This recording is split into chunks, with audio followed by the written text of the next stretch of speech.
Assalamualaikum warahmatullahi wabarakatuh. Alhamdulillahirabbil alamin wa bihi nasta'in wa ala umuri dunya waddin. Shalatu wassalamu ala asrofil anbiya'i wal mursalin wa ala alihi wa ashabihi ajma'in. Amma ba'du. Sahabat-sahabat yang dimuliakan Allah, alhamdulillah pada kesempatan kali ini saya beserta rekan saya mendapatkan sebuah tugas dari dosen pengampu, yakni mata kuliah filsafat pendidikan Islam, yang alhamdulillah kita akan sedikit membahas kaitan dengan Fazlur Rahman, sebuah tokoh yang sangat luar biasa sekali secara pemikiran dan kontribusi berkaitan dengan pendidikan. Sahabat-sahabat yang dimuliakan Allah, pertama untuk biografinya, Fazlur Rahman ini lahir di daerah Hazara, daerah barat laut Pakistan pada tanggal 21 September 1919, bertepatan dengan tahun 1998 Hijriah. Fazlur Rahman terlahir di tengah keluarga yang taat dalam beribadah, taat dalam melaksanakan ibadah. Ayahnya bernama Maulana Shihab Al-Din, seorang alim terkenal lulusan Darul Ulum. Beliau, Fazlur Rahman ini, mampu menghafal Al-Quran pada usia 10 tahun. Bayangkan sahabat-sahabat, beliau ini di usia 10 tahun sudah bisa menghafal Al-Quran. Luar biasa, Masya Allah. Sahabat-sahabat yang dimuliakan Allah, disiplin tinggi serta ketekunan belajar agama yang diterapkan oleh sang ayah ini mampu membentuk seorang karakteristik Fazlur Rahman yang sangat luar biasa, pribadi yang mampu menghadapi berbagai macam peradaban dan tantangan di era modern. Dari ibunya, Fazlur Rahman belajar mengenal kejujuran, kasih sayang, serta cinta sepenuh hati. Sahabat-sahabat yang dimuliakan Allah, sebagaimana kita tahu bahwa Fazlur Rahman ini memiliki kontribusi yang sangat besar kepada pendidikan, tentunya di pendidikan modernisasi yang saat ini kita alami. Pertama, Fazlur Rahman ini adalah tokoh neomodernisme. Beliau adalah tokoh yang sangat-sangat banyak memperbarui budaya pendidikan di agama Islam tentunya. Beliau menguasai 8 bahasa dan menguasai pemikiran Islam para orientasi. Pernikahan monogami, ya, Al-Quran yang menjadi sumber semua segala macam permasalahan, ingin mengembalikan misi rahmatan lil alamin, sangat luar biasa. Musuh terbesar bagi Fazlur Rahman adalah dalam sebuah pendidikan adalah kebodohan.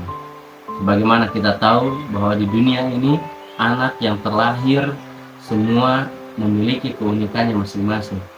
Pepatah para guru kita mengatakan bahwa tidak ada anak yang bodoh.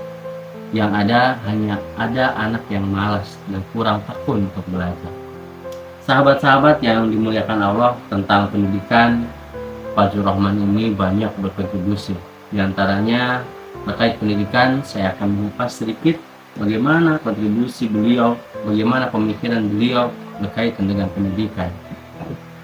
Yang pertama, dikotomi ilmu, islamisasi ilmu tematik, yang sebagaimana kita ketahui sistem ilmu ini yang begitu dikembangkan pada sampai dengan saat ini, beliau Fazlur Rahman yang mengawalinya sampai dengan ke sistem tematik sampai dengan saat ini.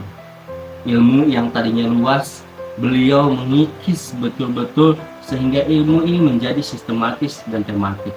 Sebagaimana kita ketahui di kurikulum 2013 ini sangat dipakai sekali, bahkan sampai dengan putra-putri kita sampai dengan saat ini senantiasa memakai metodologi ataupun tahapan-tahapan pembelajaran, ya, tahapan ilmu pengetahuan melalui sistematika dan tematik.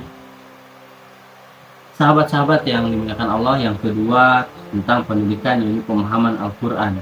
Bukan hanya Fazlur Rahman menyampaikan bahwa Al-Quran ini bukan hanya bagaimana cara membacanya, bagaimana cara menghafalnya. Namun demikian, Fazlur Rahman sangat jauh sekali berpikir bahwa Al-Quran ini menjadi sumber dari semua permasalahan yang ada di muka bumi dan di akhirat nanti.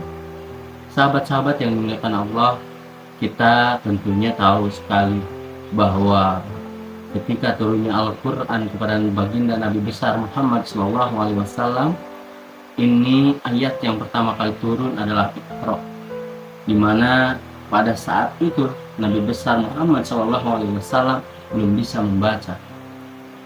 Bahkan definisi daripada wahyu pertama yang disampaikan adalah bagaimana kita mampu memahami dari sifat dan karakter Al-Quran itu sendiri.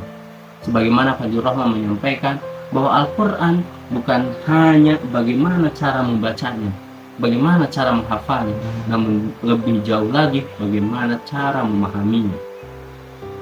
Sahabat-sahabat yang dimuliakan Allah, yang ketiga, Fajrul Rahman sangat menegaskan kepada kita semua tentunya bahwa bahasa itu juga penting.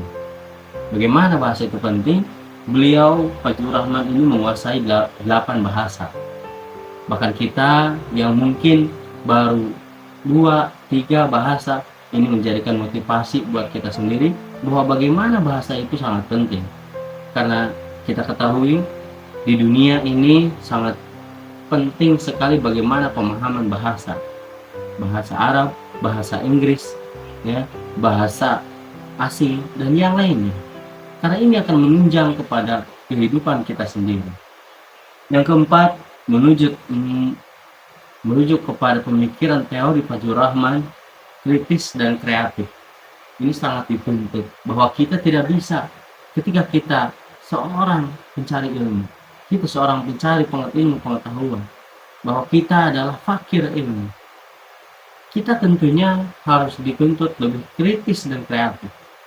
Tentunya kita tidak bisa hanya sekedar taklid. Kita tidak bisa hanya sekedar mengikut. Bahwa kita harus menjadi agent of change. Bahwa kita mampu menjadi perubahan itu sendiri. Sekecil apapun, menurut Fajrul Rahman, mulai dari hati, mulai dari diri sendiri, mulai dari sekarang. Perubahan sekecil apapun, mari kita lakukan. Menurut Fajrul Rahman.